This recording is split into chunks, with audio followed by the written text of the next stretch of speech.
Let's cut through the crap, Vaughn. I only got one thing to say to you. Strike this motherfucker out.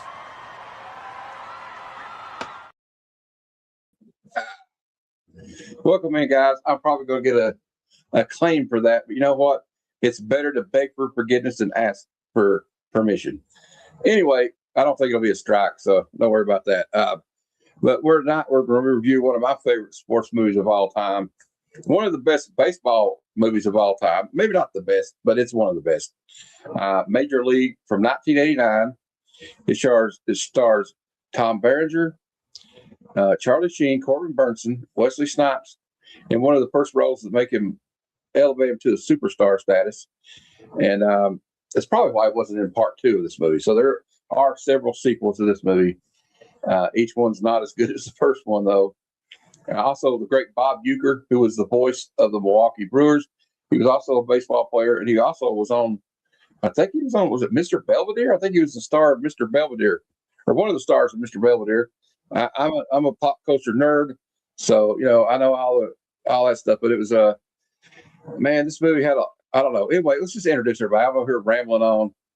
But first is a friend of mine, really cool guy, Metal Elf Collectibles, Chad. Hey, what's happening? Thanks for having me. Hey, thanks for being here. I appreciate it. I don't know. I'm excited about this one. It's baseball season, so I thought we'd do with Major League, and I'm glad you're here. You're kind of becoming a regular now, and I like it. Thanks, and my partner in crime on Heroes for Hire Comic Club. Matter of fact, he's already recorded one video today. I've recorded 3 videos today, one with him. All the way from the Golden State of California, we have Big Jeff, Adamantium Blade comic. Comic. We also have my buddy I just met.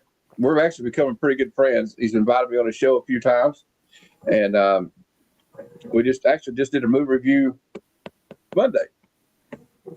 So let's bring in Rockin' Robbie.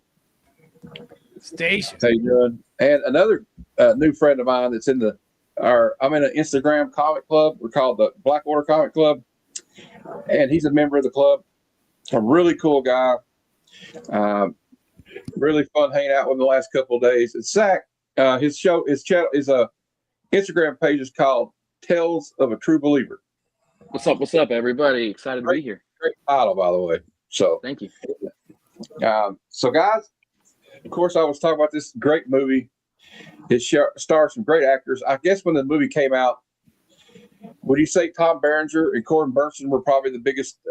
Well, I don't know. No, Charlie Sheen was probably kind of known at the time. He just done Platoon and Charlie Sheen would have been the up and comer, right? Yeah, but they were the veterans for sure, right? Yeah. Only thing I remember Wesley Snipes in before this was the video for "Who's Bad" by Michael Jackson and Goldie Hawn. So, but he was an up and coming actor too. But Corbin Bernsen at the time this movie came out was a big star on network TV for the show L.A. Law. And then, of course, Tom Berenger, who had been in Platoon, the Big Chill. I'm missing one.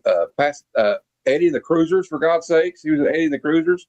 So he was already kind of an established star. He'd been in Hollywood for a while. And it's a great mixture, this movie, because it's like, I won't get too much into it, but I was going to look at the Wikipedia page, but I kind of want to see how much money this movie made, because I think it made a lot for its style of movie. But like also, a lot of things is a bygone era if you think about it in the American League. The Cleveland Indians are no longer called the Cleveland Indians. They're called the Cleveland Commanders, or the Guardians. The Guardians, man. You're thinking of that Washington team. Oh yeah, the Washington team. Yeah. So I'll just briefly go over. I used to read the whole thing, which is crazy. I don't do that no more. Major League it's a 1989 American sports comedy film produced by Chris Chesser and Irby Smith, written and directed by David S. Ward. It stars Tom Berenger, Charlie Sheen, Wesley Snipes, James Gammon, Bob Uecker, Rene Russo. Actually, it's an early movie for Rene Russo as well. She was a model early in her career. Margaret Whitton, Dennis Haysbert, love Dennis Haysbert's got one of those voices. Like it's just Corbin Bernsen, and it tells the story of a single regular season of a fictional version of the Cleveland Indians. It was released April 7, 1989 by Paramount Pictures. The film grossed $75 million worldwide on an $11 million budget. So it was a pretty good box office success. And it's one of those movies that's kind of like got a lot of rewatchability. You know what I mean? It's got so many memorable lines. Almost every joke in this movie hits. Like there's not really a joke that misses. Really, I mean, it's like you got the famous like this one. I'll play this clip.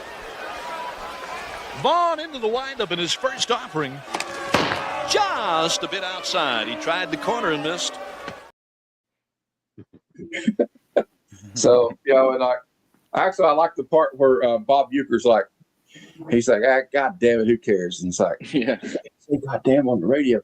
Who cares? Somebody. Dude, and his body movement, like that clip you just showed, his body movement adds to the comedic timing and pacing of that bit.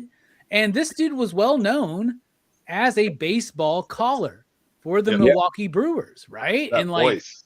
dude, that voice, that presence from when I was a young kid, that was one of my immediate attachments to this film. Yeah, and he'd been a returning character on the Tonight Show with Johnny Carson a lot too. Johnny Carson loved having him on the show. Also, dude, like Matt, I knew I loved you. You mentioned Mr. Belvedere, and I was like, I extra love Matt now. Mr. Belvedere, I could do an entire show, Mr. Belvedere, or the show Small Wonder. I haven't thought of that show for probably a couple of decades, and he said it in that opening salvo, and I was like, oh, Mr. Belvedere, holy shit! I haven't thought about that forever. I'm such a nerd, and I'm an old. I feel like an old fart nerd because I watch reruns of Barney Miller sometimes on YouTube. So, I watch a lot. So I did a video one time. You remember the Superman in comics had the triangle era, right? Yeah. And I went and I did the first. What's the beginning of that triangle? What's the first issue of Superman? And dudes, it's like Superman versus Mr. Belvedere. And that's what I called my video. Superman versus Mr. Belvedere. Okay. Anybody who remembers that show is super cool with me, man. This is what I'm trying to say, man. Hey, man, I try. We got Collector P in the house. Hey, buddy. Oh, let's go. I don't know. It's just one of those movies that makes me feel good. This is one of those movies like you're snowed in. It's a rainy day. You don't have nothing to do. Maybe you're sick. I'm going to turn on Major League, right? Another one that I would consider that would be like Animal House or something like that, or Blues Brothers. Just like it's like, okay, it's kind of like comfort food. Like, okay, we're going to have mac and cheese or fried chicken or a cheeseburger or a hot dog with chili on it. This is kind of comfort food for your eyes and your ears. So, but we're going to go ahead and start. Because I'm basically saying things we could just be saying as we go around the horn here. So, hey, see there, I used another baseball term. We're going to round the horn. So we're going to run the bases tonight. But I'll start with Chad. What are your overall thoughts of Major League? I love this movie. It's been a while since I revisited it. But rewatching it, actually I watched it last night and I watched it again today just because it was so much fun. I replayed certain parts. Like there's so many roles in here. It's like a cult of personality, right? Like I wish I could have been a fly on the wall now that I know like more backstory about Tom Berenger and Charlie Sheen. Like some of these guys were, personalities to say the least, right? Like very ego driven. And I don't think Tom Berenger was acting. I think that was him. But there's so many comedic elements, and then it throws in baseball and pastime. And if you're a baseball fan, like this is a great movie to watch, right? Yeah, it is. Yeah, and they got like the team thing down, like especially like in the '80s. You had the speedy leadoff man, which is not really a thing much in baseball anymore. But you had, and back then you had like Vince Coleman and Ricky Henderson, Tim Raines. All these guys that were considered like speedsters. Actually, I met Vince Coleman once. Nice guy. Alan Trammell. Alan Trammell. So you had like the quintessential leadoff guy. Kenny Lofton's another one, a guy that can lay a punt down and get on base. A guy that can put the ball on the ground. That's and that kind of gets shown in the movie where he can't get the ball off the ground to start with, which is hilarious. But yeah, I didn't mean to interrupt you. Go ahead, Chad. Oh no, that was it, Matt. All right, Jeff. What are your overall thoughts of this film? I agree. I agree that it's like a comfort movie watching. For me, it takes me back to 80s baseball. I know it's 89, so it's right on the verge of being the 90s. But 80s baseball was different. It was a different animal than what we see today. Today's baseball, I still love baseball, but today's product to me, because I'm old fart, seems so streamlined, glossy, and I don't know, that the production value is obviously grown as the years peel off. But I love that older 80s gritty kind of major league the battles, like between Nolan Ryan and somebody said you were talking about Kenny Lofton. You got to give props to Kenny because he had the brass to charge the mound on Nolan Ryan. Yeah. Robert Ventura did that one, but it didn't work out too well for Robert Ventura. No, it did not. No, you didn't want to mess with Nolan. He was an old country boy. You don't mess with anyway. But this movie just speaks to that era of baseball, and I love that era of baseball. And it's just, to me, like you said, it's a warm, fuzzy blanket for me. I'll watch it anytime it comes on. It kind of sums up 80s baseball to me is there is a picture of Mets first baseman Keith Hernandez in the dugout. Oh my God. And he's smoking a Winston Light. Yeah. I mean, even the guy Haywood from the Yankees. Yeah. The freaking, what do they call that? I forgot the word. What's that called? Goatee or Fu Manchu or something? I don't know, but he had the long, look, and he's spitting his dip juice. He's got stubble and shit. Says, he's a convicted felon, isn't he? I don't think so. He should be. Daryl fucking Strawberry. Yeah, exactly. Tim Raines earlier, because King of Nerds was talking about 80s baseball had a lot more drugs. Tim Raines, who played for the Montreal Expos, would only slide head first. He would not slide foot first because he was afraid of breaking the cocaine vial in his back pocket. Okay. Fair enough. That makes a lot of sense. Sounds like That's the 80s. expensive. I heard you got better reach if you go face first, by the way. That's like. Yeah. Well, I guess he didn't want to. He probably spent a lot of money. But, there was a lot of guys. There was a scandal in the 80s about that where they were like, there was guys like in the clubhouse that was supplying drugs to these players. So, and I could argue Darryl Strawberry.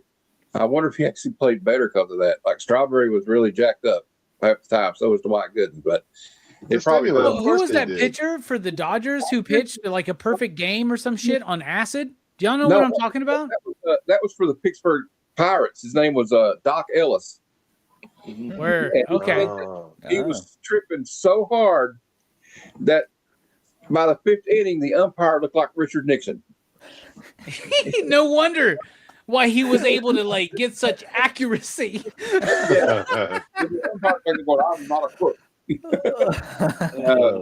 If I'm heavy tripping and Richard Nixon's in front of me, I'm on point. I feel like, you know what I'm saying. So there you go. Well, cocaine, steroids. Yeah, I can't imagine the batter standing there and the bat's melting. Yeah, that'd be wild. Well, there was a lot of things. Let's not talk about just the 80s. The 1960s in baseball, they all took amphetamines. Yes, Mickey Mantle has a career because of amphetamines, man. Yeah. All right. So, Jeff, are you done? Yeah, that was it. All right, Robbie. Overall thoughts, my fan. Well, I'm a huge fan of baseball. Right, baseball is my favorite sport. I grew up playing baseball. I played it throughout my high school years. I was an outfielder, and at times I was a first baseman and a third baseman. I was not comfortable there. I was most comfortable in right field. Anyway. You played third base too? What's that? I played third base in senior league. Dude, third base sucks, dude. They put me in third base because they put me on first base because they were like, your arm's not quite good enough to be in the outfield at this level. So we're going to bring you in the first base. I was like, no, dude, that's too much pressure. I have to catch every ball. Right. I was like, I got to, what? And so like I did it and I did well, but I didn't want to do it. I was like, you got to get me out of this. And they put me in third base.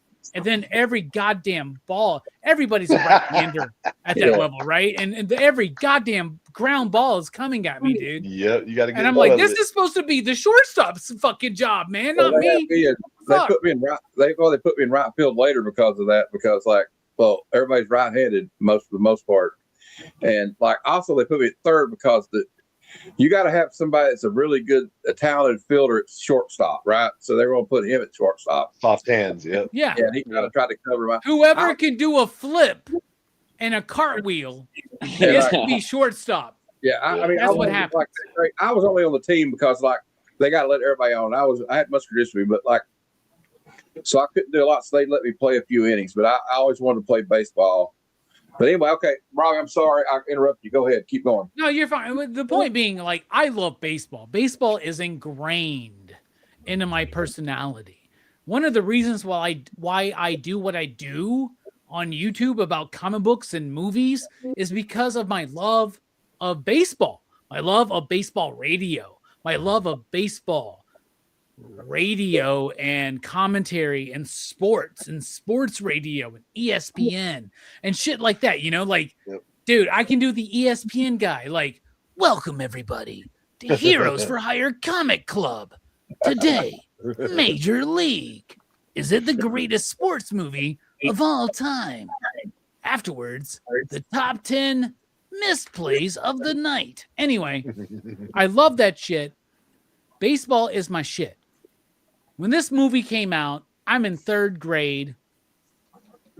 I loved it. It was baseball. It felt like real baseball. And it felt to me as a young person in the third grade as this is what baseball is like on the other side. Yeah, on the inside. Yeah, and they do a great job of showing so many sides, like between Charlie Sheen and Wesley Snipes being the young guys trying to catch a break when no one else will give them a break. And then Tom Berenger and the dude with the Crisco on the fucking titty and Corbin Bernsen, like people that are just trying to make it last as long as they can until the next thing, if that makes sense. Some have a plan, some don't. I didn't understand in 1989 or 1990, whenever I first watched this movie, my stepdad is my dad, super into baseball, super into sports. He was super, like, he was very productive in my life of elevating my love of sports and comic books and movies. Like, he helped really like bring that to who is Rockin' Robbie today, right? Like, without me, without Donnie Lamb, there is no me, is what I'm saying. Without my stepfather, there is no me. He was very supportive of my love of baseball and fiction and movies and comics and fantasy and all that shit. Anyway, that being said, I'm rambling. This movie feels close enough. In hindsight, as an adult, I know it's not quite as close as Bull Durham. Yeah. Bull Durham might be the most realistic baseball movie out there, in my opinion. But Major League is funny. And even for a non-baseball fan, it brings you in as a movie fan because it gives you a typical movie story that's easily digestible. But honestly, I think what this movie did was bring people into, it lulled the movie audience into this romantic comedy and turn people into baseball fans, because this movie really is about baseball more than anything else. And I love it for that. That's what I'll say. All right. Oh, by the way, the Yankees are always the villains, and we're cool with that, y'all. We're cool with that. 8-2, by the way. 8-2, motherfuckers. Go Dodgers.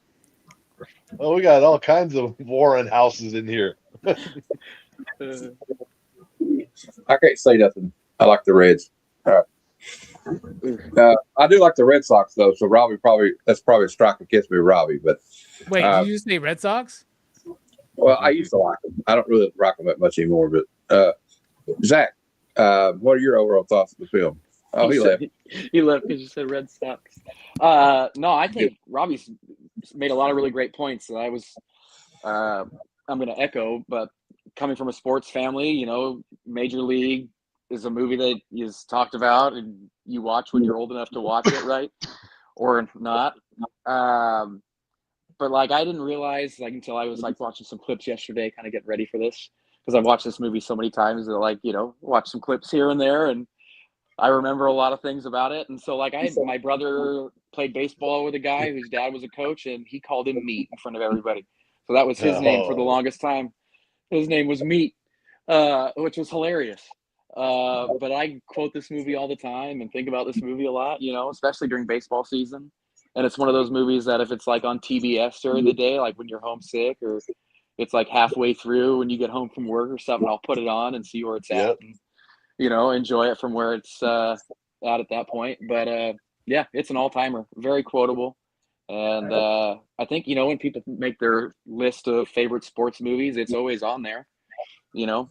So excited to talk about it tonight and go through some of the funny moments in it, because there are a ton. We got a lot of like just like funny moments, and like it is like, you know, like well, me and Jeff were watching it last night, and they really got the like locker room talk thing down. That's how people act in locker rooms. You know, like you got the one guy that's a real piece of crap that doesn't like wants to clown on the new guys, and like you got this like it's like baseball's like that. Baseball's kind of a romantic sport to me. It is. I don't know if anybody's ever seen that documentary series by the great Ken Burns called Baseball. Greatest documentary series of all time. It is the greatest documentary series of all time, Rob. Yes. And like just the characters you have in baseball, like we've had people like Raleigh Fingers, or like just the teams that are like our World Series teams, like the Yankees. You had like the '60s Yankees. They had Mickey Mantle and Yogi Berra.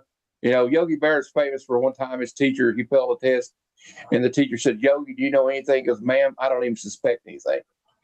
And they had a manager who would say stuff like, "There comes a time in every man's life," and I've had plenty of them.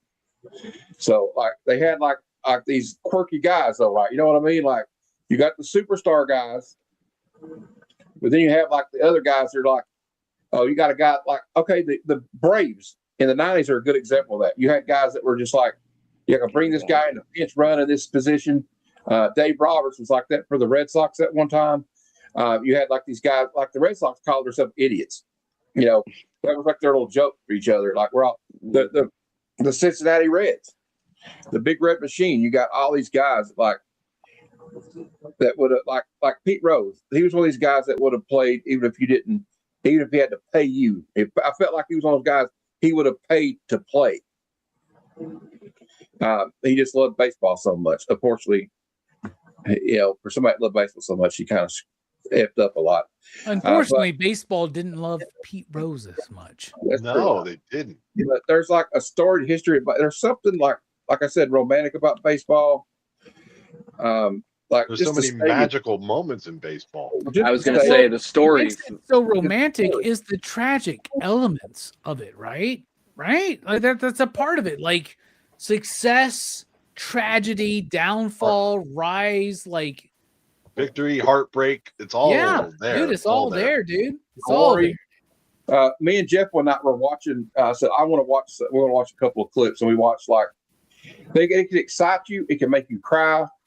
Like the Red Sox when they played the Reds, and Carlton Fisk hits that home run, and he's just like, try to make sure it stays fair. Or like the bated breath. Or like or even the Yankees, like, you know, they left the Red Sox left Pedro in too long, and he got rocked right by Brett Boone. Hits that home run, and so they got heartbroken. The Dodgers. Me and Jeff watched that clip of Kirk Gibson. Yeah.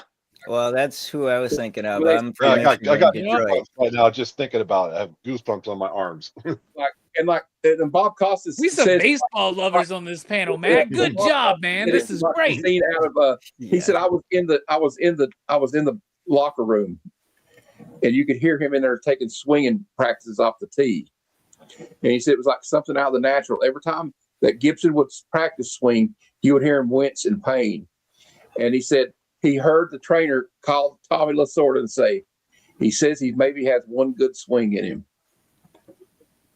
You did. And he goes there and does what he does, which is just but and what's this is coming not from a Giants commonly fan. known, what's not commonly known is right before that, Tommy Lasorda said, try the Slim Fast first.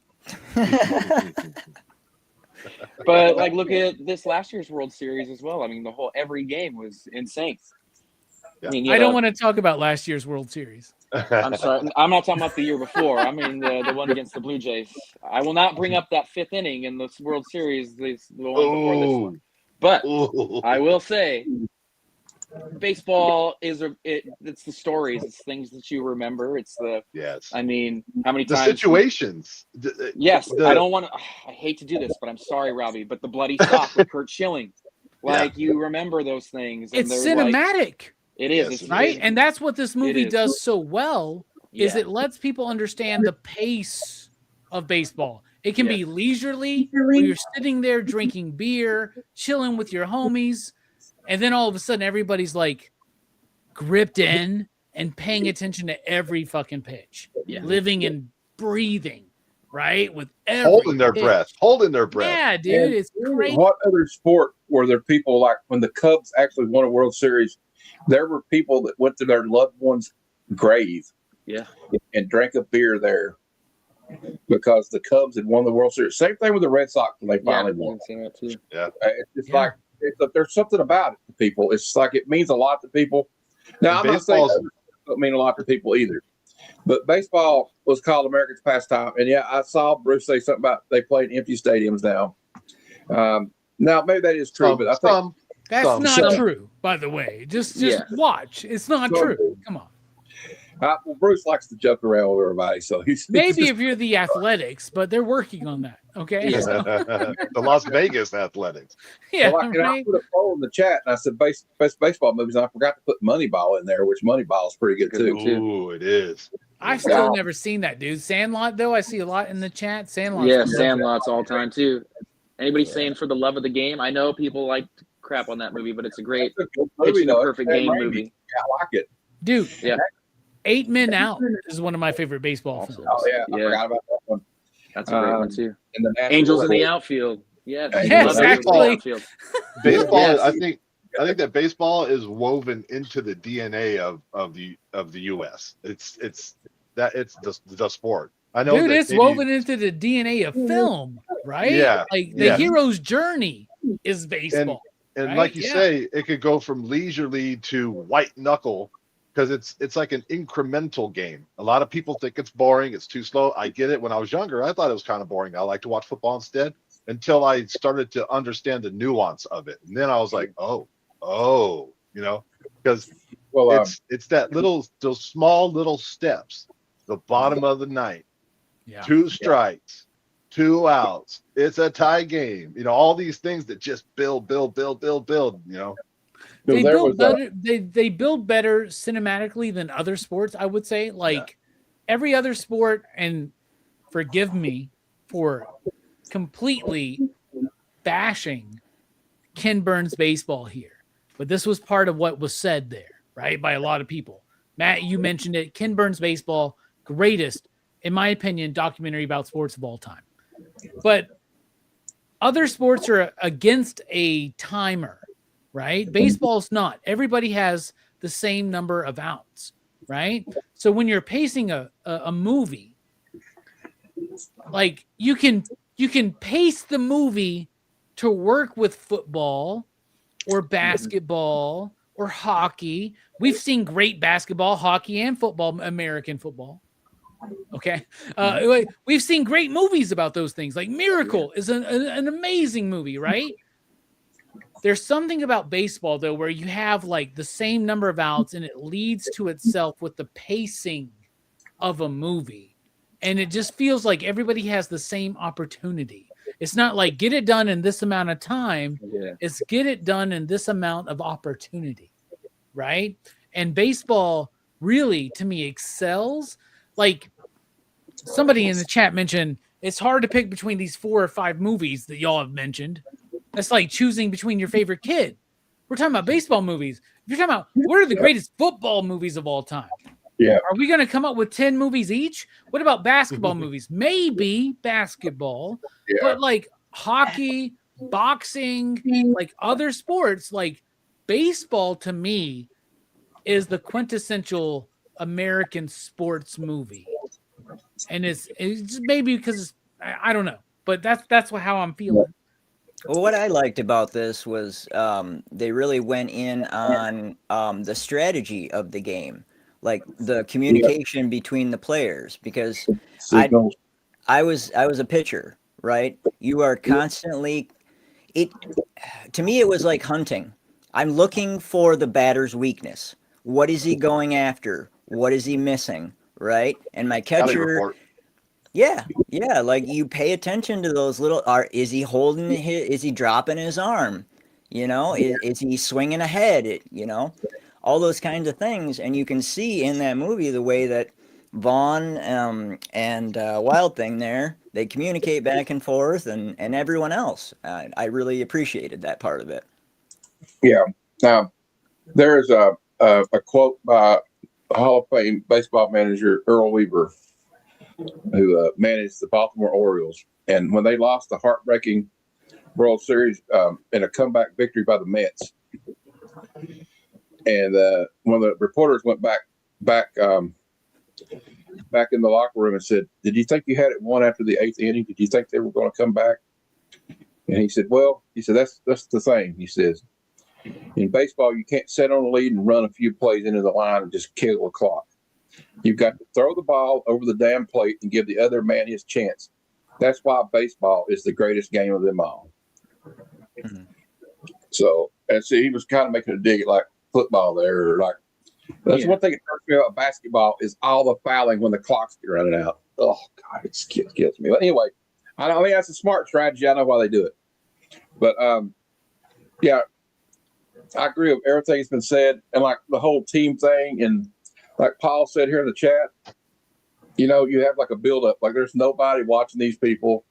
Nobody, like, you know, the groundskeepers even say they're still shitty. You know, they keep like talking about them, and you got like, and like Robbie said earlier, it's like when he gives them the toast when they're at the restaurant, and he goes, "Here's the beginning of 2 careers, and here's for me 1 more year in the sun." And he was desperate to get back to the show. That's what it's all about, right? Yeah. And you got the scrappy manager. I love when Corbin Bernsen says, "It says in my contract, I don't have to do any unnecessary calisthenics," and he just grabs the contract and throws it on the ground and pisses on it. Yeah. So, what do you think is going to happen if you pull that shit to the Pringles can guy? You know what I'm saying, man? Come on, look at that mustache. Yeah. I was telling Matt last night, that guy is he's like the quintessential baseball manager. The voice, the freaking crazy mustache. Yeah. Let me tell you something, Charlie. The sun squinted, crow's feet, eyes, all. Yeah. I mean, he was made for that role. Hell of a catch. Don't ever fucking do it again. Yeah, if you do enough psychedelics, this motherfucker's just a Muppet, by the way. But, the movie when, you know, Wesley Snipes, Willie Mays Hayes here. I run like Hayes, I hit like Mays.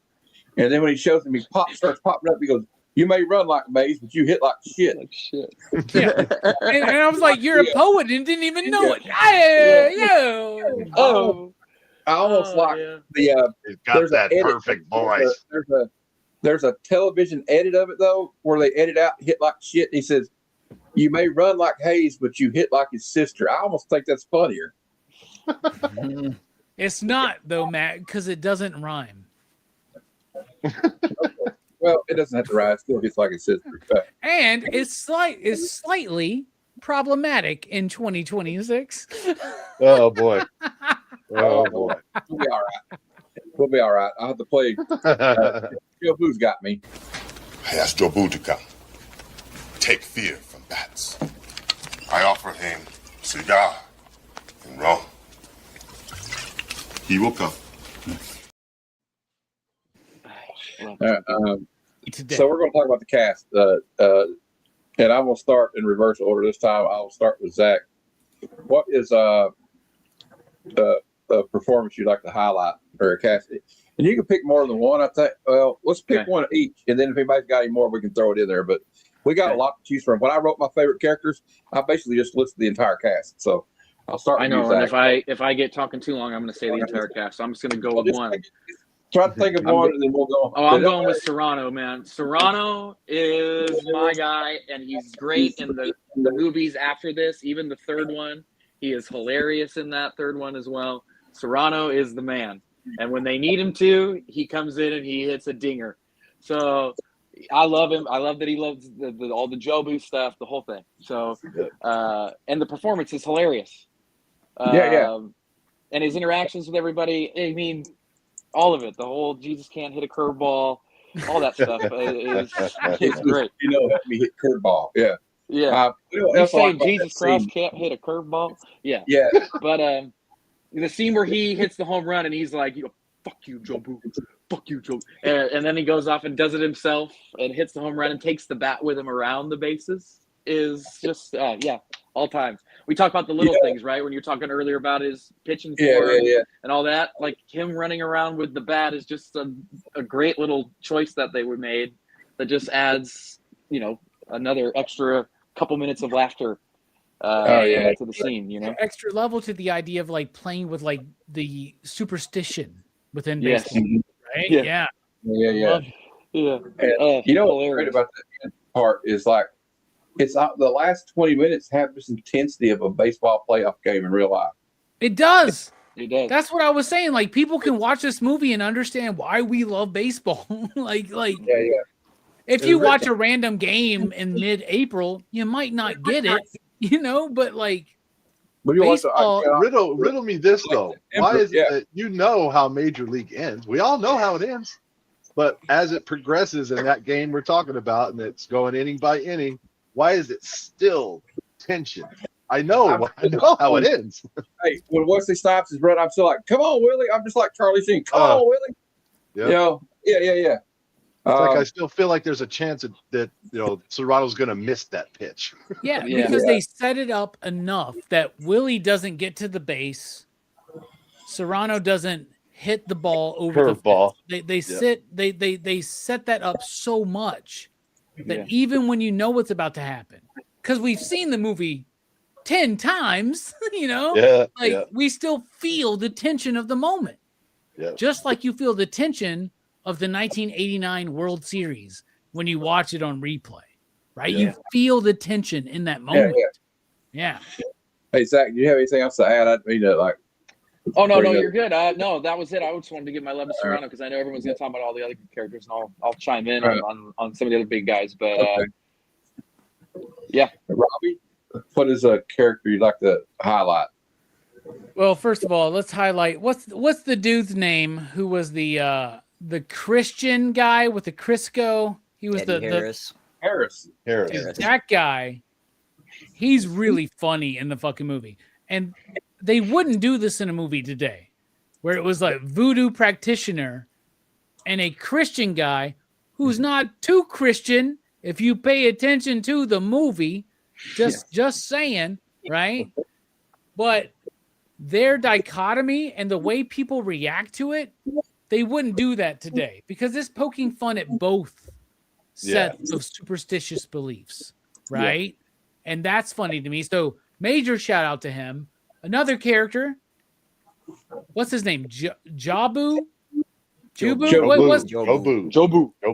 This guy. Jobu is actually a very important character because I would say this movie, this is how I would interpret it.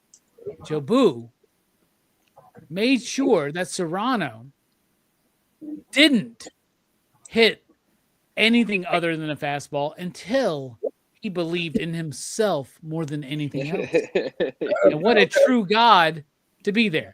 That being said, fuck you, Jobu. Wesley Snipes in one of his first feature roles as Willie Mays Hayes cracks me up because he's the guy who wants to be there so much and is not ready. But then honestly, it's ready. And honestly, this character, even that quality of excellence and excitement, even when Omar Epps takes over in some of the inferior sequels. So I will say Willie Mays Hayes. There you go. Say hey. Say hey. Like, you're not forecasting too much who you think you are. It's like if you come out with your first movie and you're like, hey, man, I'm doing a remake of Taxi Driver. Because I don't think Martin Scorsese said enough in 1975 or whatever the fuck it was. You know what I'm saying, man?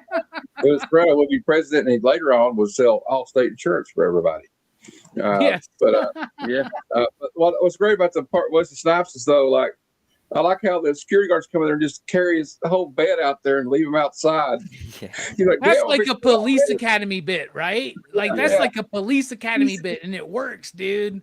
It works so well, dude. I don't know that players stay together like that at training camp anymore, though. They usually have hotel rooms, don't they? Yeah, I don't think they do either. But the other thing is, it leads to like his idea of like the camaraderie of things, right? Like, he has this idea. I want to be this guy. I'm flashing. I'm showing off. He catches that outfield easy fly ball. Basket catch. Yeah, and the coach goes, hey, man, that's nice. Never do that again. And he follows instruction. And that's what this movie is about. It's about individual personalities coming together. Right? He's so indoctrinated in doing these push-ups when he pops it up that he does it in the spring training game. Dude, that cracks me up, man. I love that.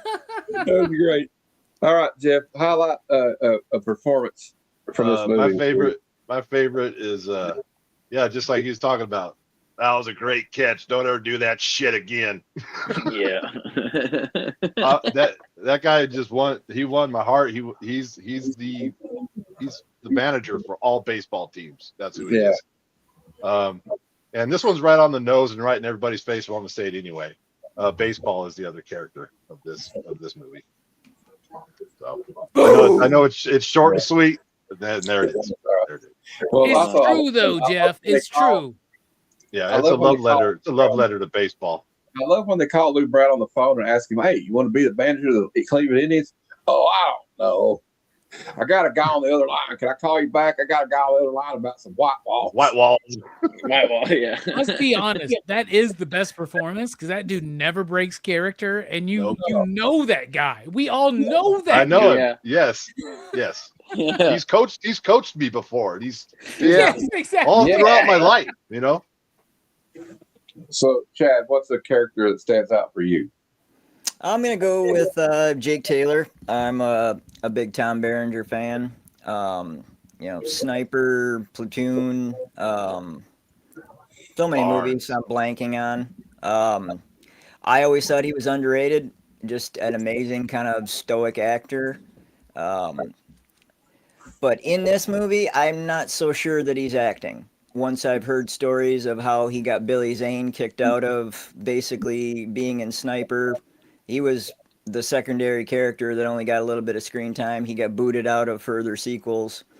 And so I can kind of see like the grandstanding, like he's preaching to everyone to do their jobs while he's a fuck off himself and trying to go after his ex. Like he's got that one last chance, but I also respect him because he's got a passion for it, a drive, and he's serious about it. He brings everyone together in the end. So yes, Dr. P, she was. We mentioned that last night. She was very hot.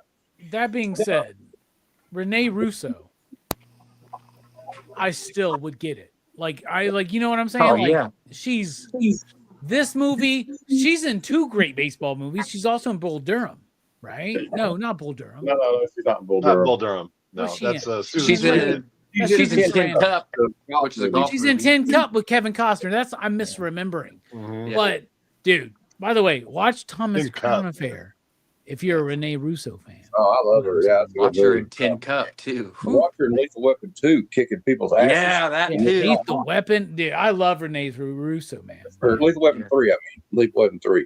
I loved her. And, I like the argument she gets in with Tom Berenger, and he's like, She goes, what about the night you spit in Detroit, Miss Fuel Injection? He goes, well, she said she had a better body and I had to defend your honor.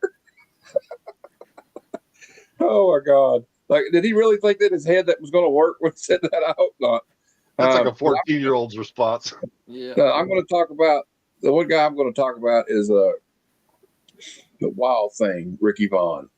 I thought he was so cool as a kid, you know, and like, I don't remember if they may have done this before in baseball. I'm sure they did, but that's where I remember the first time I remember hearing a closer come out to music was him. The Wild Thing. Yeah, I just thought that whole scene fires me up when he comes out of the bullpen and all the people are screaming, Wild Thing, I think I love you. And the owner's like, I hate this fucking song. It's like a precursor to Mariano Rivera, the greatest closer of all time. Yeah. Boom, boom. So yeah, that's like because that's actually what I was thinking of. The first one I remember doing that. Well, they all do it now, I guess. But oh man, that scene taking Mariano Rivera's ball from him the last time. Oh yeah. Oh my God, that's why I played it the first of the show. Like, and I promised myself I wouldn't cry tonight, y'all. I'm sorry, I won't bring it up. I won't bring it up. By the way, was a baseball player. He wasn't never professional, but he was supposed to play in college. I don't think he went though. But he was being scouted for teams. I'm pretty sure. I think he was scouted by the Cincinnati Reds in high school because they scout ball players early on, which is crazy. But they do. People get contracts when they're seniors in high school to go to minor leagues. But now he was throwing about, which for an actor I don't think is bad. But Tom Berenger, Wesley Snipes, one was saying he could get it to about 85 miles an hour, which is not bad for an actor who's not been throwing the ball much. That's actually pretty damn good. Yeah. 88. He's not, and you got to admit that he probably took a lot of substances that didn't help his athletic ability too much back then. Especially, he was a tiger blood, winning. Maybe it was bad then, but also, I noticed nobody's brought up the fact that this is the second movie him and Tom Berenger did together. They were in Platoon together too. Yep. Sergeant Barnes and Private Taylor. Great movie. One of my favorite movies of all time. My dad was a Vietnam veteran. He said it's probably the closest. He said he started sweating watching him walk through the jungle. That's what he told me. We're not talking about Platoon here. We're talking about Major League. I just like his character too. He's got some of the most memorable lines. He's like, when Willie asked him, what kind of league you been playing? He goes, California Penal. He goes, how'd you get there? I stole a car. And or when they're in the restaurant and Tom Berenger goes, who's that chick? He goes, that's my wife. He goes, does she know that? You're like, what's going to be? He says, who's that guy she's with? You want me to go there and kick the shit out of him? He's got an innocence to him. Yeah. And like, you're kind of like, I feel like we're kind of seeing the team through his eyes a little bit. I don't know why, and also like, he starts out real wild. He can't really, he's got kind of the young cocky guy. Yeah. Okay. E-Man saying, come on, Dorn, get in front of the damn ball. Don't give this old lady bullshit. Yeah. But I like them. And it's kind of like the young gunslinger throwing high 90s heat. And that scene, the scene. Well, I'll play a shorter part of the segment, but yeah, this right here. Strike this motherfucker out. And then when he throws heat, and like Berenger's like, so many pitches to choose from. Let's see what the kid feels like number one. And I like how the speed gets progressively faster as by the third pitch he goes over 100 miles an hour. So I liked him in it, and nobody mentioned him, so I think I'm going to mention Harry Doyle. This movie would be nothing without Bob Uecker. Yeah. Yeah. Just like the part where he's like just drunker than hell, pouring Jack Daniels out in the first up. He don't give a shit because this team sucks. But like, he's the ultimate fan though, because like, he's so excited when Willie gets on base for the first time at the beginning of the season. He's like, all right, this is it. And he's totally making excuses for him. Like, personally, I think we got hosed on that. Yeah. Hey, like imagine going to a ball game and taking in just one ball game in a box with Bob Uecker and just hanging out with him. Oh, Just yeah. one. Just And- one. And I kind of Oh, wonder if Hank Azaria didn't draw some inspiration from the character of Harry Doyle when he played Brockmire. I don't know if anybody's seen that show. Oh, that's a great show. Love it, Um, man. Yeah. And, well, he's good at that. Brockmire is great. But, like, okay, I'm kind of talking too much on this subject. But, yeah, I pick Charlie Sheen. The two voices of baseball for me are Bob Uecker and Al Kaline. Right? Yeah. He was the announcer for the Tigers, so that's what I heard for 30 years or so. Also, the guy that used to be the voice of the Yankees comes to mind. And speaking of, and Zach's going to talk about the famous voice of the Dodgers for many years. Time for Dodger baseball. Yeah, that guy is one of them. Harry Carey. Yeah, Harry Carey as well, dude. I mean, but definitely not Joe Buck. Okay. Anyway, I just don't like. Nope. What is it? These don't know anything about baseball. Really doesn't like Joe Buck that much, it seems. But okay, we're going to move on to style and structure. Like that, we're going to talk about the writing, the story structure, and the cinematography. And Chad, I will start with you. So I guess we'll start with the story. I like the story. I like the progression of it. I like the way it starts out. You know, like discombobulated parts. They're not working together, and through set of circumstance and even like conflict, and they get brought together against a common enemy, right? And the way they wrap it up is fantastic. The style. I never felt bored. There's always something to look at. There's lots of beautiful baseball shots, whether they're great big, wide angle shots showing the stadiums or the fans, or close-ups of throwing the ball. Like the one time when Wild Thing threw the ball, one of the fastballs, like it looks like it's coming through the screen at you. Like I was sitting, I knew it was gonna come, and I still went to make you actually move like that, besides just a jump scare is kind of cool, right? So I guess that all ties into the cinematography. I thought it was crisp, clean, concise, everything right, man. You got jokes, everything. Yeah, I think all the jokes are pretty much on point. Like I said earlier, I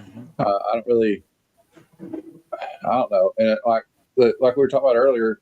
We kind of already talked a little bit, didn't we, Chad, about the style of trigger. I was talking about how the last 25 minutes are kind of like a real actual baseball playoff game. Yeah. You get that total tension, and like the way the season builds up, these guys start out the bottom in the cellar, and they do a good.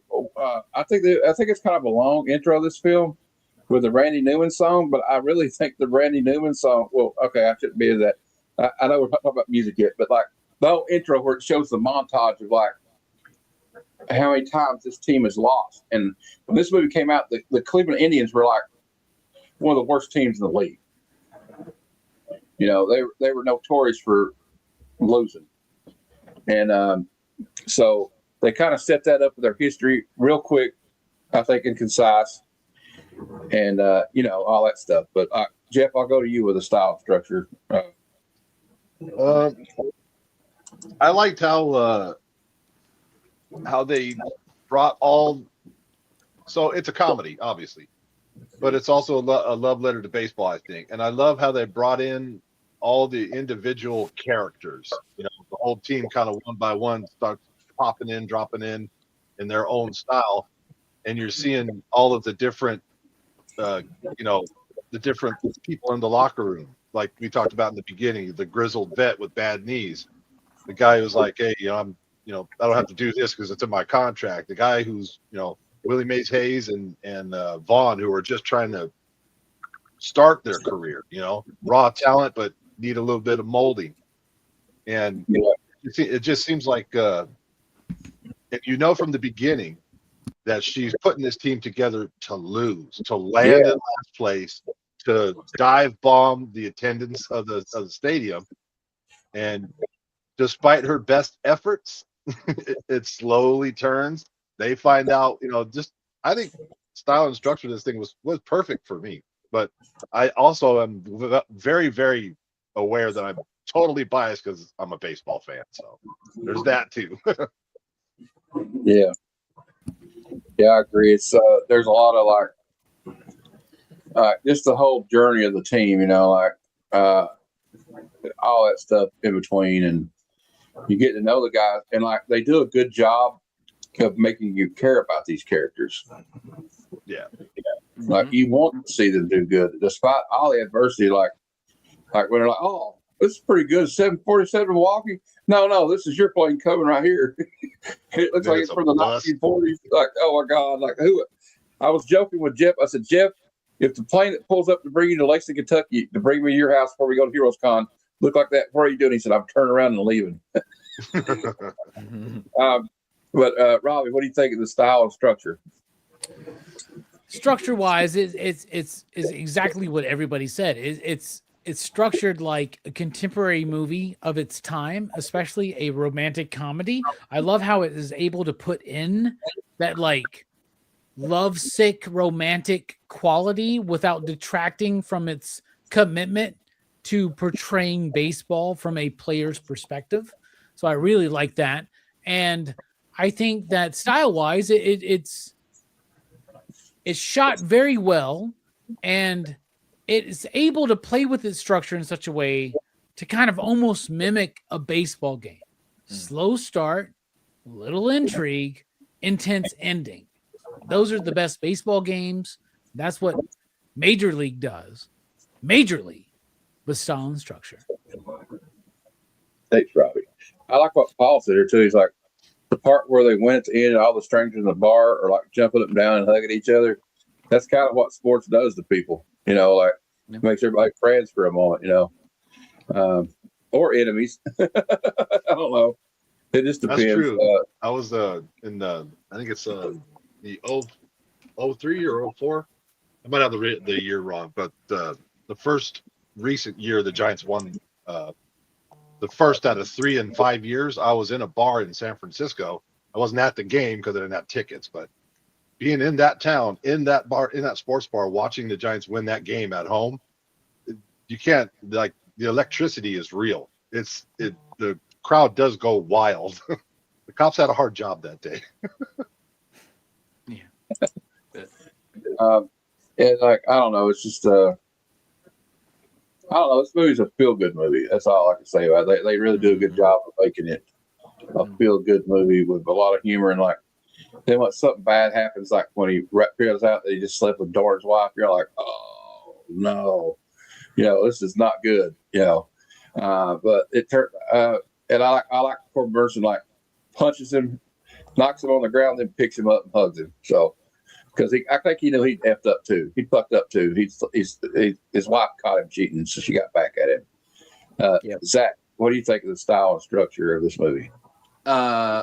Agree with Robbie. It looks like a movie from the 80s, shot like a movie from the 80s.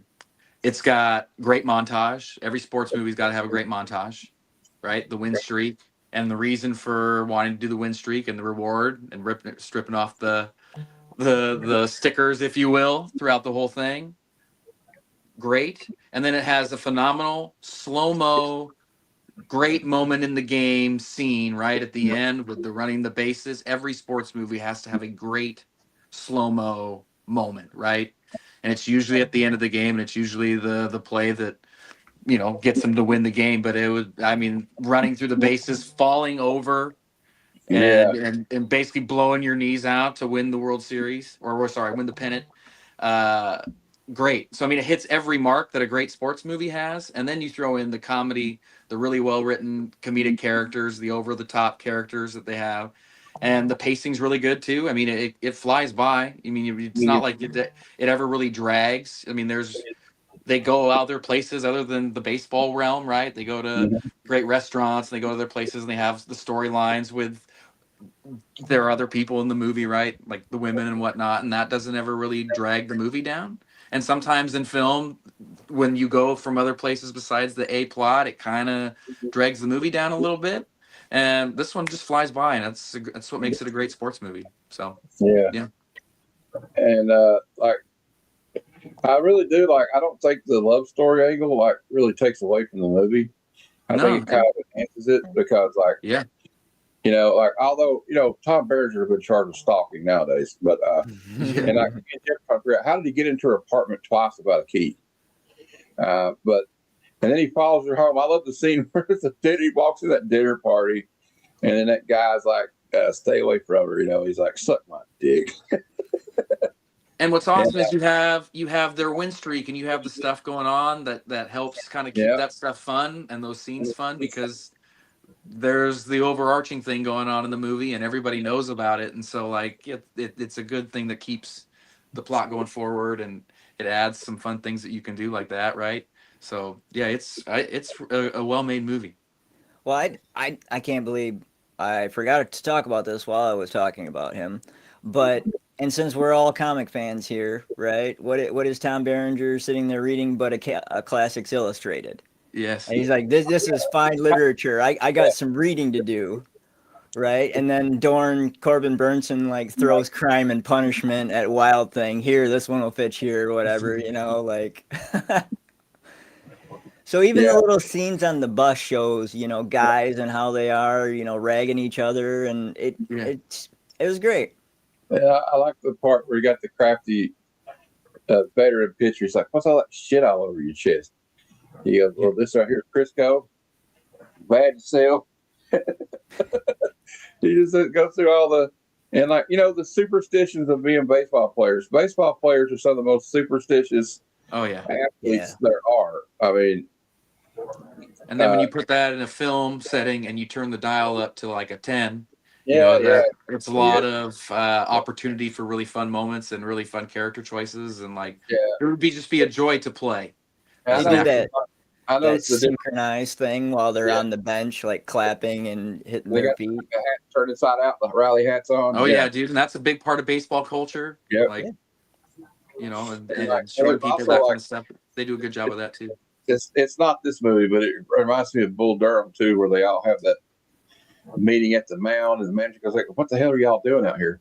Dude, we got to sacrifice a chicken." Yeah, he's like, well, then he's like, well, he thinks his glove is cursed. Yeah, and he's getting married. We don't know what wedding present to get. And he's breathing out of his eyelids. Yeah, he's breathing out of his eyelids. So we got a lot of shit going on. That's another great movie we have to do sometime. Yeah. But also, it's just I don't know. It's like I said earlier. I'm kind of beating a dead horse, but it's a feel-good movie. It's what it's supposed to be. Yeah, we're supposed to like. Yeah. Will this really happen? And it makes you want to have Kentucky Fried Chicken. Yeah, and I love the part where they're sitting in the dugout, and he's down 2 strikes, and Wesley Snipes looks at Tom Berenger and goes, "We should have got a live chicken." So they're like all that stuff, and it's just and of course I like how they rally together too, because they got this scene right here. Every time we win, we peel a section. It goes right into a great little 80s sports montage, dude. And sports movie montage. I want to talk to you guys about the special features on the DVD. There is a deleted scene. And it's kind of a controversial deleted scene, and I can see why they deleted it. That's what you guys think about it. But he goes into her office at the end of the movie, and Lou Brown says, "I'm going to resign before you have a chance to fire me." She goes, "I'm not going to fire you. I put this all together on purpose because the team was almost bankrupt." I'll play a little bit of it. Bankrupt. If we'd had another losing season, I would have had to sell this team. I knew we couldn't win with the players we had, so I decided to get new players and see how they'd do with the proper motivation. So that made it seem like it was all a ruse, and she was just giving them a hard time because she thought it would properly motivate them. And I don't know what you guys think, but we talked about this before the show, some of us, and I think it would have been a mistake to leave that part in the movie because it would have taken away all the reason they had to win. Yeah, and that looks like a completely different character. That goes against everything she did the entire movie. That would make no sense. There's no onus on the players to outperform with it being undercut, but that by that ending, and I think that's why they cut that out, man. I think Thank rightly God. so. I We mean, need a villain in this movie, and it can't just be the Yankees. Yeah, That's true. and they're good though. Like the Yankees, they're good. Like that's the team that like that's the That thing. one guy though is a dick bag. All right, Yeah. he's a bag of dicks, giant dicks that nobody wants. Just malformed dicks. Just toss them aside. He hit the piss out of a baseball, though. Hey, every team that becomes a winner, like whether it's baseball, basketball, or football, has that team that they have to conquer at some point. Oh, hell yeah. Always. The Chicago Bulls, it was the Detroit Pistons. They kept losing to the Pistons in the conference finals, and then they finally beat them. You know what I mean? They finally got over that hump. For the Red Sox, it was the Yankees. The Yankees kept beating them.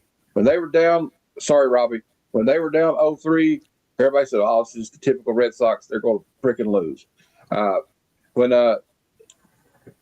Like our other teams, like the teams that you love to hate, like no offense, Zach, the Dodgers. A lot of people nowadays love to hate on the Dodgers. Duke. Yeah, Duke. Well, I'm from Kentucky. I hate Duke. Okay, The Lakers. Christian the Laettner Cowboys. I'm gonna say right now, Christian Laettner, I hope you're watching because you can eat a whole bag of dicks. All right. Damn, Matt. Tell us your true feelings, Matt. Yeah, I'm serious. Mention Christian Laettner in Kentucky and see what happens. All right. We're going to talk about the music. I'll briefly just touch on it because I said something earlier. I really like the songs in this movie. I like the love song. I can't remember who sings it or what the name of it is, but like it really kind of goes with that romance. Like he's trying to get this lady back. You know, he did wrong, and I thought it was great. And then like Randy Newman. I mean, sometimes I'm not a big fan of Randy Newman, but like that going down the Cuyahoga River, it really just goes. You know, this goes really great with the movie. You know, and like the whole scene with the montage, the first of it, and of course when Ricky Vaughn comes out to Wild Thing, I get goosebumps. I know it's just a movie, but I'm like, hell yeah, here comes the Wild Thing, man. He's got that look on his face. Yeah, dude. And they got those sunglasses. Those glasses with the cross and skull bones on it. The skull and crossbones. But anyway, you know what I mean. And I thought that the score music was really good. You know, like when Willie Hayes is running the bases to steal that base, you hear that real tense music, you know, and then he slides into the umpire, goes save. You know, so like it's just the whole tension of it and everything, and like I just thought it was a good use of music in this movie. What do you think, Chad? Yeah, I don't have a whole lot to add to that. I think the songs that they used were good. They fit the story. And then, you know, like you say, the soundtrack movie music I thought was good. It served to pump you up when it was supposed to, you know, for the montage scenes or you know, the baseball kind of da da da da, you know, those sounds. I thought the sound design was good, like the crack of the bat. Like I felt like I was in the baseball theater, you know, or in the baseball stadium. Yeah, the theater. Ooh, buddy. It's okay. Yeah. I just called it cross and skull bone, so it's okay. You know what though? It is a baseball theater because that's what it's there for. Yeah, it is. Like an amphitheater, I guess. Yeah. Yep. Yeah. Yeah, and like that kind of peppy music when they're at spring training, Organ you know, music. and like the organ Love music, the and like organ. it's just baseball to the core, right? Jeff, what do you think of the music in this movie? To be honest, I wasn't cognizant too much of it, obviously, except for the Wild Thing song and the country song you just mentioned. I don't know who the artist is, but besides those couple of songs, I'm with Chad as far as sound design, crack of the bat, and like even when I forgot his name already, the Yankees villain, it like you could hear him spit.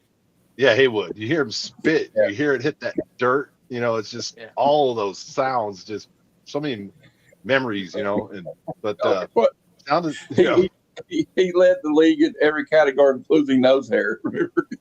Yeah, Yeah.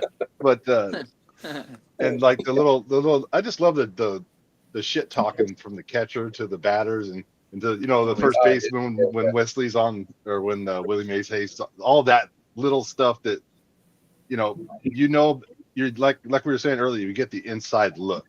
So like the sound design. What was that he said, Jeff? He goes, I saw your wife dancing last night at the Trees Lounge. Lovely girl. But what was your best friend doing with her panties on his head? Yeah, something like that. Just crazy shit. But yeah, those just little tiny little sound bites here and there. But the sound design was awesome. And like I said, when it comes to like mood music, I'm gonna give it a thumbs up in the realm of it was done well, because I'm not really aware of it. All right, Robbie, what do you think of the music? The music's typical paint by the numbers, like inspirational sports movie kind of thing, hallmarky, a little bit, like it's leaning in a little bit to the baseball aesthetic, but it's also being very safe. I would say the score is. The use of the other music, though, like Chad accentuated, is really solid, especially Wild Thing. And I guess they couldn't use the original recording of Wild Thing. So they had to have their own, right? Because that's a different recording. It is. Yeah. But no, that music's great. The other music is good, but it's not like the best out of sports film. Oh, yeah. Well, the original Wild Thing by the Trogs is from the 60s. It's a little bit slower because it's like Wild Thing. Yeah. And it's like grungier and like gnarlier sounding, right? Yeah. Early 90s rock kind of sound to this one. But yeah, it's the music's like, all right. I don't know. I really, for some reason, that Randy Newman song always gets stuck in my head. Like after I see it, like burn on Big River. Well, that's a great song. That's really good because it anchors the film and where it's set. Right? So, I like that. All right, Zach, what do you think of the music? Well, like I was saying, with how it's shot, it has like Robbie said, paint by numbers. It's got an 80s soundtrack. You got Paul Newman with the intro song that's set in the tone for the whole thing. And then, I mean, Wild Thing's as iconic as you can get, like with movie songs. Mm-hmm. I mean, it's still used to this day, this version. I don't know how many wrestling fans we have in here, but big shout outs to John Moxley, because John Moxley used to come out to this for a long time when he was a good guy.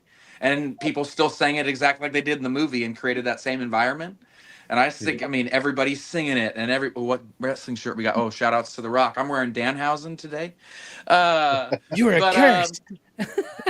Yeah, basically the same type of wrestler. But no, I mean, the music's great, and the sound mixing, like you guys said, was great. I think it really does a great job of getting you in the world of baseball with the organ music and like all the different sights and sounds that they have at the baseball, at the ballpark and whatnot.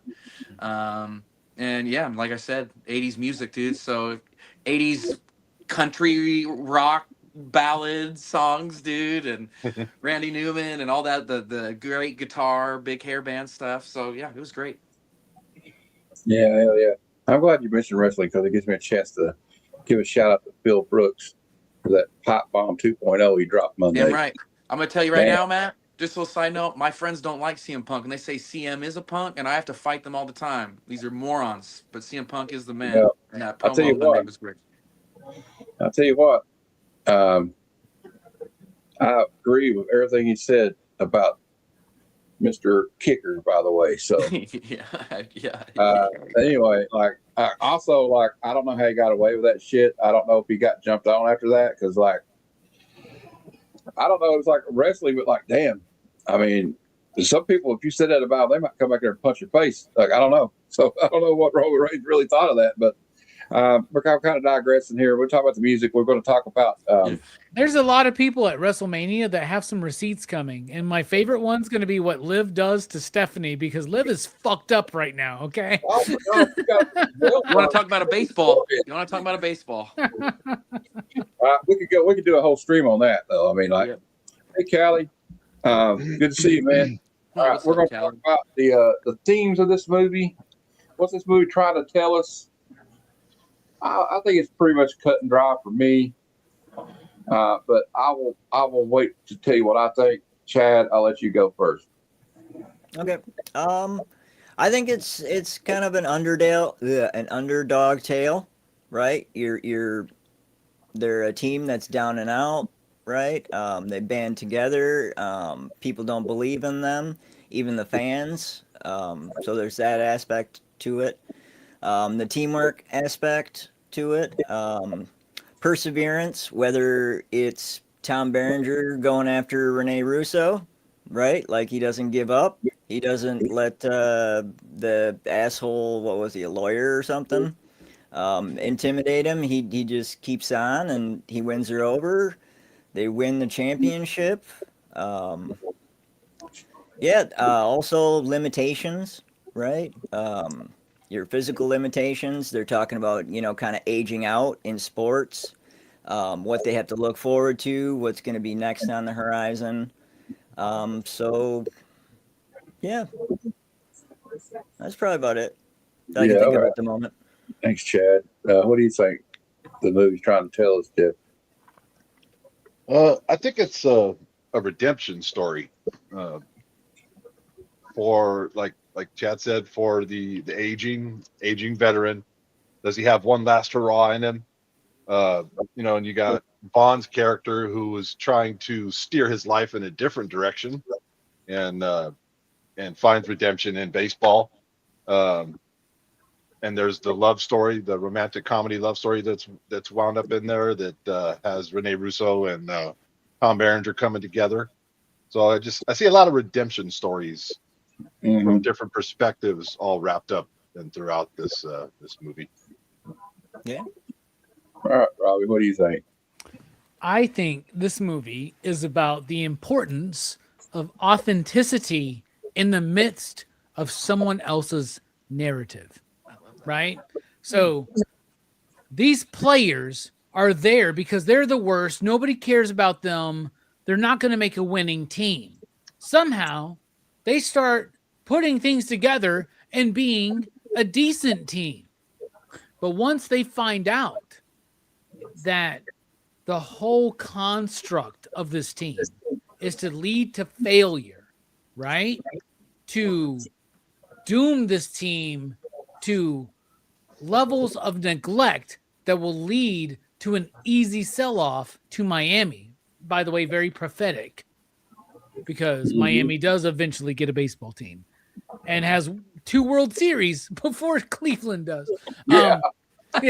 But that being said, when they find out, none of this means anything. We have no promise of a next season. Whether you're an old schooler or a new schooler, what do they decide to do? Because of we're in this together. We here are in this together. We don't dictate what the world throws at us, but what we can dictate is how we together respond, right? That's what this movie's about to me. It's about coming together even when everything is literally set against you. You know what? Let's come together and do our best. The importance of authenticity in the midst of a told narrative. There you go. Love that, Robbie. That's great. Right. Zach, what do you think the theme is? What's this movie trying to say? And what you said, Robbie, is what every coach tries to tell their teams all across the country on all levels of sports. And that's why I think this is one of the best movies that you could show a sports team if you're a coach of a team, because it is a eclectic group of players with all different motivations, all different backgrounds, all different goals, right? And then they got this thing dropped on top of them that's something they cannot control. That tells. Uh-oh. What happened? Sorry, I thought someone mentioned the Red Sox. Sorry, my brother tries to call me in the middle of this thing. Anyway, but that's what all teams go through, and I think what makes this movie really, really great is that it shows you really what a team goes through to achieve greatness. and what all goes into that, and what sacrifices need to be made, and what compromises need to be made. And like, this is a really great film to show a team at any level. Well, maybe not like a little elementary level. They probably can't watch a movie like this, but you know, it's a great learning tool to share with teams, and that's what I think is really good about it. On top of all the really great things you guys said that I think are true as well. So, Yeah. but I do got to get out of here because I got to go cook dinner with the missus. But I do appreciate you guys having me here. But want to get that out of the way. But yeah, appreciate you. And yeah, shout out to Major League, dude. Have a good night, Zach. Nice Yeah, to you see guys too, man. Yep. Well, it also reminds me of another one of my favorite sports movies, which is Remember the Titans. When all those kids are not getting along, and Denzel says, "We either come together as a team or we die as individuals." This movie is about people coming together for one cause, which is what a team does. When a team's like, when they think the chips are down, that's when they come together. Like when Lou Brown says, "We just need something to bring it all together." And the general manager just throws it right in his lap and says, "Look," and he says, "Look, she don't want us to win." And like, Tom Berenger says, "There's only one thing left to do: win the whole fucking thing." And that's what it was. The one thing to bring them together was that. Yeah. Was knowing that everything was stacked against them. To quote Apollo Creed in Rocky III, there is no tomorrow. Exactly, man. You do it now. After they collectively realized they're all being called losers. You guys were put here on purpose because we all think you're all failures. They all went, oh, okay. All right. Now I got some fire. Except for Willie Mays Hayes, who like snuck his way onto the team. Yeah. Well, he freaked out because he was like, "Shit, did I get cut already?" And then he jumps out of the bed and beats everybody. Yeah. Right? That's a great scene in the movie. Yeah. You do. Well, that's one thing to get him on the team was the speed. Yep. For sure. So he's like, I'll show. And that's another thing about this movie. Like, even like Ricky Bond, I'm going to show these people, we're going to show these people that we're not losers like they think we are. We're going to just show everybody up, including this team that's been whipping our ass all year, and also, you can say the name. You can say the name. Well, I mean, we're always the bad guys. It's for good reason. But like, you're right, because it's like they have to, like, dude, like, how many times do you watch your favorite fucking baseball team swing for the fences? I'm a Yankees fan. I've seen this over and over. Sometimes you want to be like, motherfuckers, watch Major League.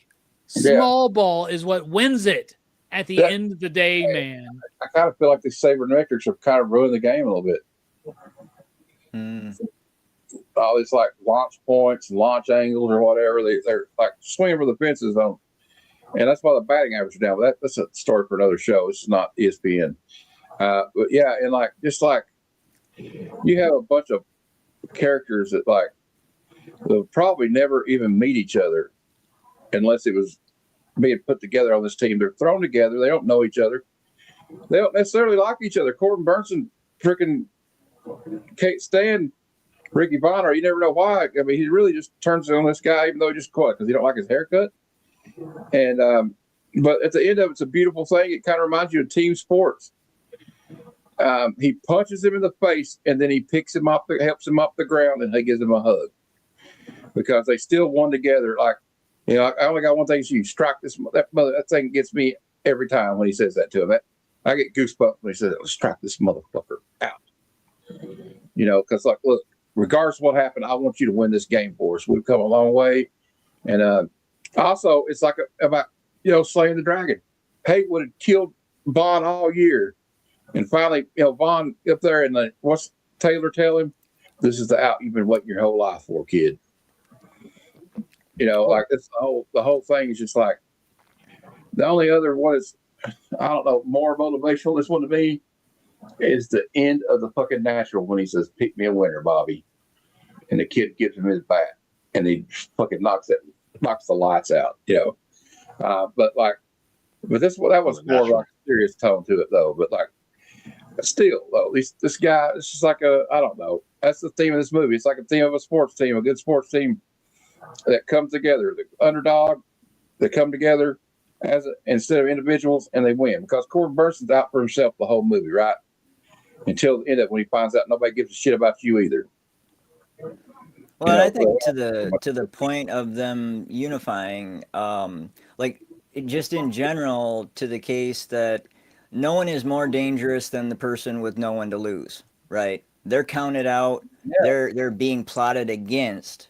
They have nothing to lose. Like as Tom Berenger says, I got one more good year in the sun, right? I think that's why he threatens to cut off fucking Corbin Bernsen's balls and feed them to him if he doesn't jump after the ball, right? Like you got nothing to lose, give it your all. Yeah, it's like I said, like the Hall of Creed, there is no tomorrow. Yeah. That's how you got to play like that to win. I think it's like there is no tomorrow. You got to think about, you got to be in the moment, and I think all great teams think like that. And it's just this was just the perfect movie at the perfect time it came out. It's kind of sad because the Major League Baseball that this movie portrays is no longer around anymore. I mean, for God's sakes, Cleveland's not even called the Indians anymore. But you know, it is what it is. Yeah. But the beat moves. The beat goes on. Life goes on. I guess. My team used to be called the Highlanders. I'm not super sad about that. So let's, the thing that's interesting to me though is that's still interesting to me about the whole name change for them is yet the Atlanta Braves are still allowed to be called the Atlanta Braves.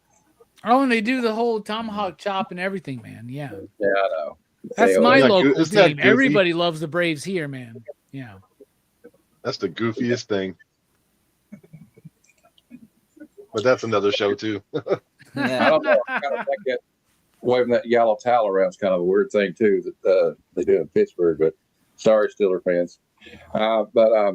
Okay, we're going to go ahead and rate this movie. By the way, I want to. Hey, Jonathan, how you doing? I want to give an update on the poll. I had a poll in the chat.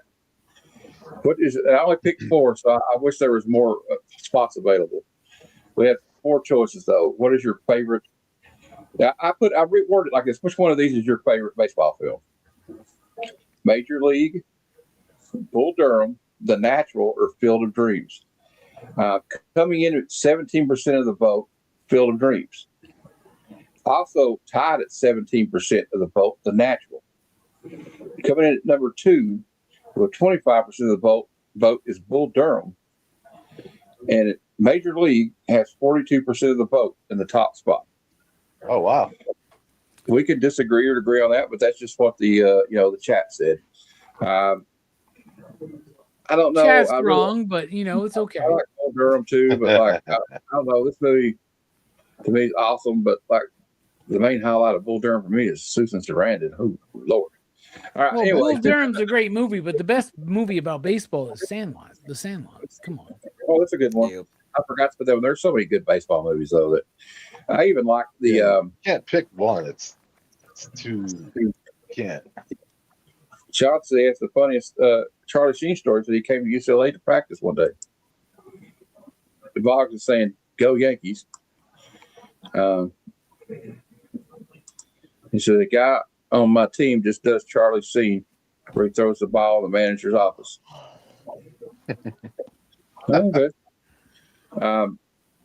So we're going to go ahead and. League of Our Own's a good one too, Fable. I agree. See, after I made the list, I'm like, oh shit, I forgot all these different movies. I also like the HBO. There's no movie. crying in baseball. I think what's kind of underrated is the one where Thomas Jane plays Mickey Mantle. It's called 61. I've seen that one. It's a good one. It says Charlie's handler looks at Charlie and says, "I think that's from your movie." All right. Didn't they make a Babe Ruth one that was like made for TV that John Goodman played?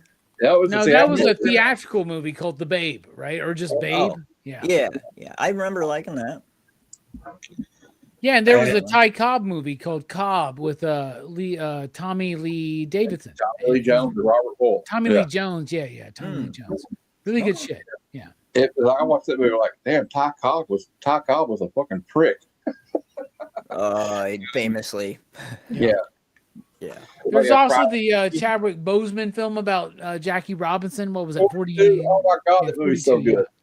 Yeah. I love that movie. And there was another one with what's his name that played Norman Bates, Anthony Perkins. It was called Fear Strikes Out. He played Jimmy Pearsall or something, I think. Huh. Yeah, Moneyball's a good one too. So the Cinematic Collector says the D-backs are beating the Mets 7-2. All right. Also, I like For Love of the Game with Kevin Costner. I thought that was a pretty good one. I don't know. I kind of liked it. Out of the four, Bad News Bears. Yeah, that's another out of one. Bad News the Bears. Brewster's Billions. Yeah. Brewster's Billions. Which one though? I like the original Bad News Bears, but I like the second one, the remake too. But I like Me too. the Walter Matthau one's great though. It's got what's his name in it that played Rorschach, right? He's Kelly Leak, and it was Kelly Leak. Jackie Earl something Haley or something like that, right? Jackie Earl Haley, that's right. He played one of the worst Betty Krugers ever, but whatever. Did you know that he took Johnny Depp to the audition to be in the original Nightmare on Elm Street? They were buddies, so that's kind of weird. But yeah, pick me a winner, Bobby. That's one of my favorite movies. Little Big League. Yeah, that's all right. Okay, we're gonna rank this one 1 to 5. Chad.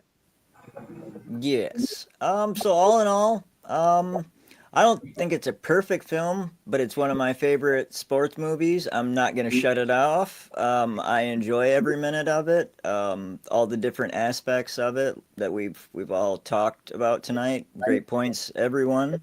Even in the chat, y'all make me think, I'm going to go 4.5.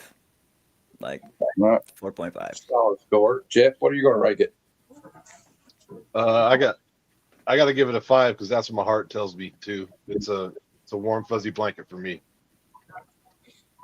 All right. What do you think, Robbie? I love this movie. I don't think it's perfect. It's not my favorite baseball movie. I would give Bull Durham a 5, but this one I would give a 4.69. And you guys give Durham a 5 too. You guys in the chat can rank it 1 to 5 too. But I'm like Jeff. This movie is like a familiar like friend to me. I remember taping this off television, and I would watch it over and over. And I even had a baseball game. I don't know if anybody remembers this game. There was a baseball game for Super Nintendo called Baseball Simulator 2000. Mm-hmm. And you could edit teams and change their names. And my team, I had Ricky Vaughn and Willie Mays Hayes on it, and Pedro Serrano and Jake Taylor and Harris and Roger Dorn, all on there. And then when Major League 2 came out, I probably put those players on there too, like the Japanese guy, and all those guys. But yeah, so this movie's got a special place in my heart. It made me, even though I was disabled, it made me want to play baseball, and they actually let me on the team. I didn't do that well, but I did tag up from third base one time and slide into home, and I got there right before the throw, and it was like that was my moment. You know what I mean? That was my moment in the sun. Nice. And I've always loved baseball, and this movie, look, I love Bull Durham, and I love Field of Dreams, and I love The Natural. But for me, this is the one I'm giving it a 5. So that's a pretty good though. We got a 4.5, 4.69, and 2 5s. That's a pretty good score. That's a pretty good score, I think. We all doing our scorecards at home like we're playing a baseball game, I hope. But so overall, I think it's a good movie. Let's see if anybody else has voted. So Major League's at 42% still. All right. So I know a lot of us don't agree with that, but as far as like the audience, they spoke. I picked Bull Durham. But anyway, oh, you did? Okay. Well, I love Bull Durham though. Bull Durham's awesome. So just a little bit before we go, I want to share something before we go, and then I'll have you guys around. I just reached past 700 subscribers. I told everybody I was going to do a giveaway for 700 subscribers, and I did not lie. I do not let my people down, my friends. I don't really call them my fans; they're my friends. because I mean, there's some people I got to shout out that always have been loyal to my channel since I started. So I'm gonna give away this little stack of books tomorrow night at 7 p.m. Eastern on the Comic Lounge, and it's nothing real big, but we got X-Men Black #1, the J. Scott Campbell cover of the White Queen. Mm-hmm. We have a Mark Maleev cover of Black Widow for Daredevil, Man Without Fear, the Marvel Knights. I think it's issue 63 in honor of the movie. I mean, the TV show, sorry. We have Marvel Comics Presents #7, Bob Layton cover. I think this is a Phil Lobos cover. I'm not sure, but it's King in Black #1. And then we have Birds of Prey 27. This is a Christian Ward cover. Get this one. And we got Flash 46. I believe this is a Matina cover. I don't know who the cover art's on this one, but it's a little shiny one for all you shiny fans. Shazam. We got a Mark Brooks Spawn 341. And since I'm a big G.I. Joe fan and I had 3 copies of this one, I'm going to give away G.I. Joe issue 13. And it's the Mark Spears cover. I call it the Cobra Crotch cover, but it's still pretty cool. So that's a pretty good giveaway. I won't be able to ship it till the first of the month, but it's not that far away. But I will be giving that away tomorrow to one subscriber.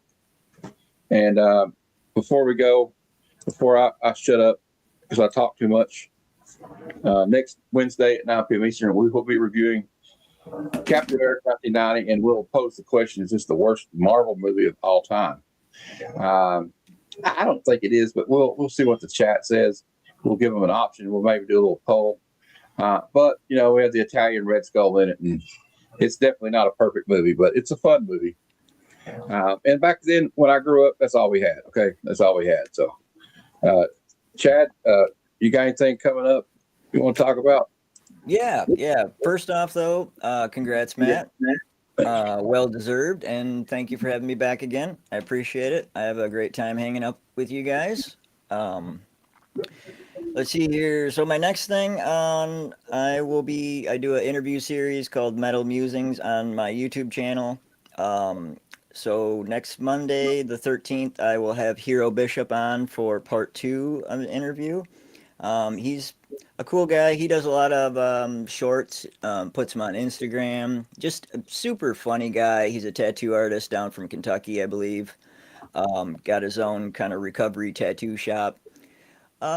Cool guy. Then after that, on Saturday the 18th at 9 p.m. Eastern, I will be having an interview with Fable from One Collection Down. I think you guys might know that guy. And then Sounds familiar. I heard he's a fucking dick. I heard he doesn't like Poltergeist 3. No, not at all. I heard he doesn't. You mean Exorcist 3? Or Exorcist 3, yeah. Come on, get the bits right, Chad. Come on. I know, yeah. I fuck everything up. And then the last Friday of this month, I will be on Toy Quest 101. We're doing a giveaway, a $100 giveaway to Collector Zone for Autism Awareness Month. Both Toy Quest 101, Miguel and myself, both our daughters are on the spectrum, so it's a big deal to us. He does a lot of charity work on his channel. I say we, it's really his channel, but he's been gracious enough to kind of take me under his wing, much like you guys. And we have on sometimes guest celebrities. We had on Cale Dodd. Well, previously he had on Cale Dodd, the guy who did Wolverine on the X-Men cartoons, the guy who did Bishop, other actors, and then most of the time we talk about like statues, comic books, toys, movies, and then in real life, I'm gearing up to go meet a panel member, Sean Carlson from Sean Carlson Art.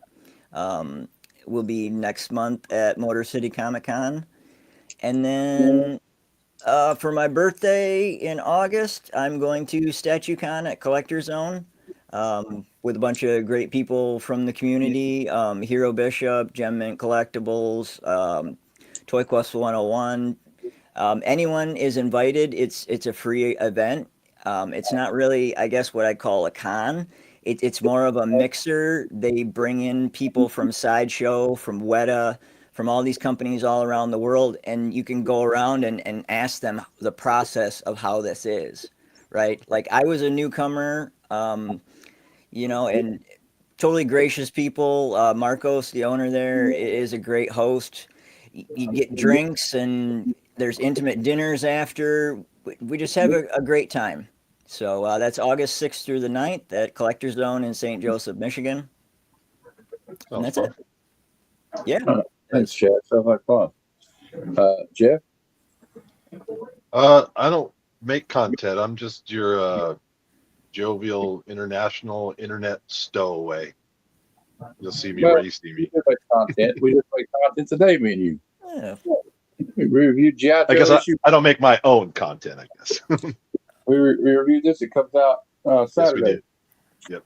Or no? Yeah, but Saturday. I got coming out Saturday. Yeah, you can catch me on pretty much anything Matt does. You can catch me with Aaron, PSG Comics on Mondays for claim sales.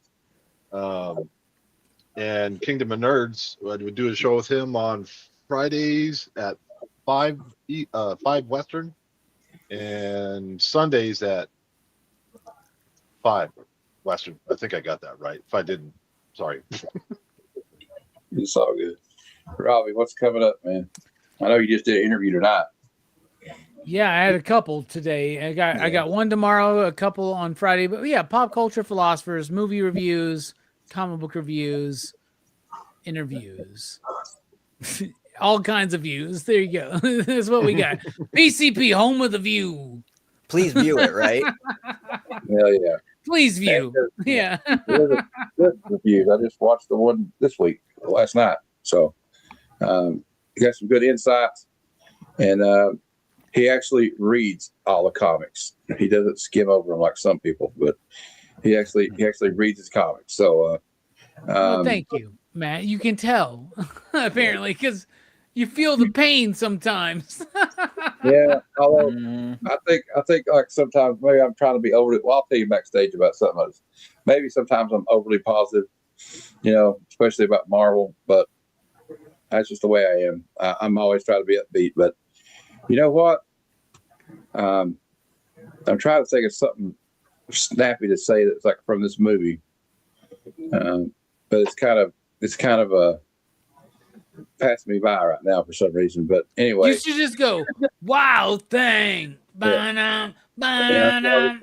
I'll just say, fuck you, Joe. I'll just say, fuck you, Joe Boo. I'll do it myself. All right. Just a little on the outside. Just a bit outside, right? I can't believe these guys are laid off pitches this close.